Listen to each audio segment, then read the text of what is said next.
దేశ భవిష్యత్తు తరగతి గదుల్లో నిర్మితమవుతుంది అని అన్నాడు మాజీ రాష్ట్రపతి అబ్దుల్ కలాం. స్వాతంత్ర్యం వచ్చి ఇన్ని దశాబ్దాలు గడిచిపోయినా ఇంకా మనం చిన్నారులకు సరిపడా తరగతి గదులు అందించలేకపోతున్నాం. ఈ పరిస్థితికి రాజకీయ నాయకులు, అధికారులు సిగ్గుపడాలి.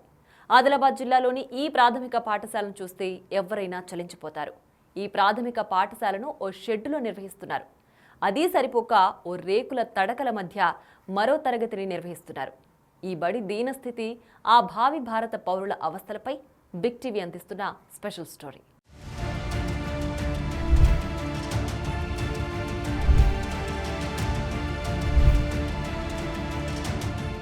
ఆదిలాబాద్ జిల్లా మావల మండలం దుబ్బగూడ మాడాలి కాలనీలో గత కొన్ని సంవత్సరాల నుంచి ప్రభుత్వ పాఠశాల భవనం లేకపోవడంతో విద్యార్థులు తీవ్ర ఇబ్బందులు పడుతున్న పరిస్థితి కనిపిస్తుంది. సో విద్యార్థులకు ఏదైతే అద్దె భవనంలో గత కొన్ని సంవత్సరాల నుంచి పాఠశాలలో విద్యా బోధనలు కొనసాగాయి. కానీ అద్దె భవనానికి సంబంధించిన రెంటెడ్ ఓనరు భవనాన్ని ఖాళీ చేయించడంతో విద్యార్థులు తీవ్ర ఇబ్బందులు పడుతున్న పరిస్థితి కనిపిస్తుంది. కాలనీ వాసులంతా కూడా చేరో కొంత చేసుకొని చందా రూపంలో ఆ డబ్బులను జమ చేసి ఇక్కడ ఒక షెడ్డుని ఏర్పాటు చేసుకొని అక్కడనే విద్యార్థులకు పాఠాలు అయితే బోధిస్తున్న పరిస్థితి కనిపిస్తుంది. సో విద్యార్థులు పడుతున్న కష్టాలపై బిగ్ టీవీ అందిస్తున్న స్పెషల్ రిపోర్ట్ ఇప్పుడు చూద్దాం.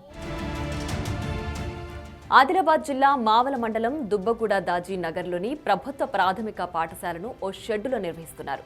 ఆ పాఠశాలకు చెందిన తరగతి గదిని పక్కనే ఉన్న గుడికి ఆనుకుని ఉన్న ఓ చిన్న రేకుల షెడ్డులో విద్యార్థులను కూర్చోబెట్టి పాఠాలు చెప్తున్నారు.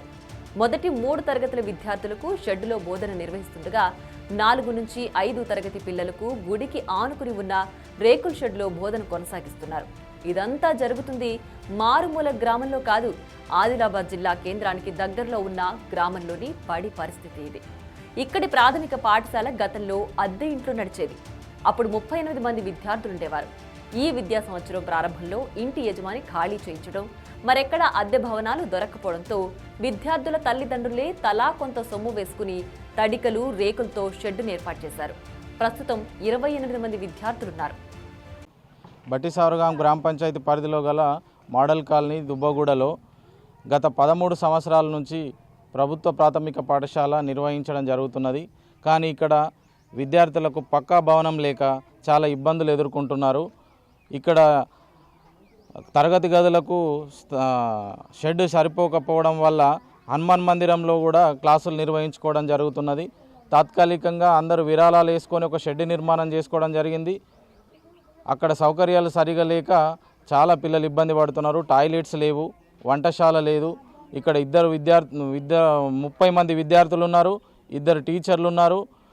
ఇప్పుడు డైట్ నుంచి కూడా 2 పిల్లలు వచ్చి ఇక్కడ విద్యని చెప్తున్నారు. పిల్లలకి సౌకర్యాలు లేక చాలా ఇబ్బంది పడుతున్నారు.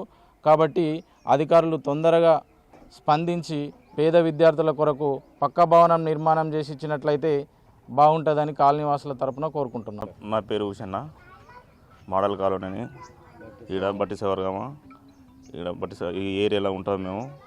కాకపోతే మాకు సౌకర్యము పిల్లలకు బాగా ఇబ్బంది అవుతున్నది. పిల్లలు రోడ్డు మీదకి ఎగబడి ఉరుకుతున్నారు. గేట్ లేదు, బడి లేదు, టాయిలెట్ లేదు.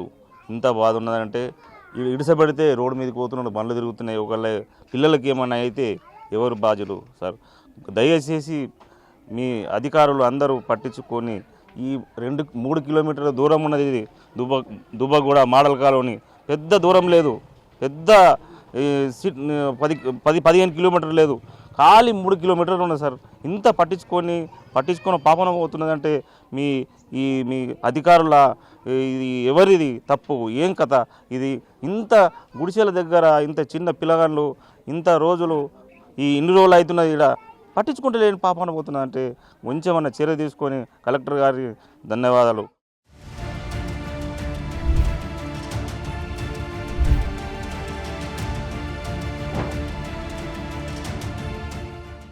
గ్రామస్తులు నిర్మించిన షెడ్డులో అందరూ పట్టకపోవడంతో పక్కనే ఉన్న ఆలయ ప్రాంగణంలో 2 తరగతులు నిర్వహిస్తున్నారు. వర్షాలు పడితే బడికి సెలవు ఇస్తున్నారు. ప్రస్తుతం ఎండల తీవ్రతకు పిల్లలు రేకుల షెడ్డు లోపల కూర్చోలేకపోతున్నారు. ఉపాధ్యాయులు సైతం ఇద్దరికి గాను ఒకరు దీర్ఘకాలిక సెలవులో ఉన్నారు. ఒక క్షేత్రోపాధ్యాయుడు శిక్షణలో భాగంగా పాఠాలు బోధిస్తున్నాడు. పక్కా భవనం నిర్మించాలని తాజాగా ప్రజావాణిలో విద్యార్థుల తల్లిదండ్రులు కలెక్టర్ రాజర్షిని కలిసి వినతి పత్రం అందించారు. అయితే ఎలక్షన్ కోడ్ కారణంగా భవనం ఆలస్యం కానుందని అధికారులు చెబుతున్నారు. తమ పిల్లలకు అన్ని సౌకర్యాలతో పాఠశాల భవనం నిర్మించాలని విద్యార్థులు వారి తల్లిదండ్రులు కోరుతున్నారు. నా పేరు శృతి. నేను ఇక్కడి నుంచే చదువుకుంటున్నాను. ఫస్ట్ నుంచి మాకు బడి కావాలా, లాట్రిన్ బాత్రూమ్ కావాలా, మాకు వంట రూము లేదు. ప్లీజ్ సార్ కావాలా మాకు. మాది దుబ్బగూడ స్కూల్ కావాలా మాకు. సీఎం సార్కి అడుగుతున్నాను. రైట్, ఇప్పటికైనా ప్రభుత్వం వెంటనే స్పందించి ప్రభుత్వ పాఠశాలలో చదువుకుంటున్నటువంటి విద్యార్థులకు భవనాన్ని ఏర్పాటు చేయాలని చెప్పేసి స్థానికులు అయితే డిమాండ్ చేస్తున్నారు. కెమెరామెన్ భూమేష్తో సాయిలు, బిగ్ టీవీ, ఆదిలాబాద్ నుంచి. For more videos like this, subscribe Big TV channel.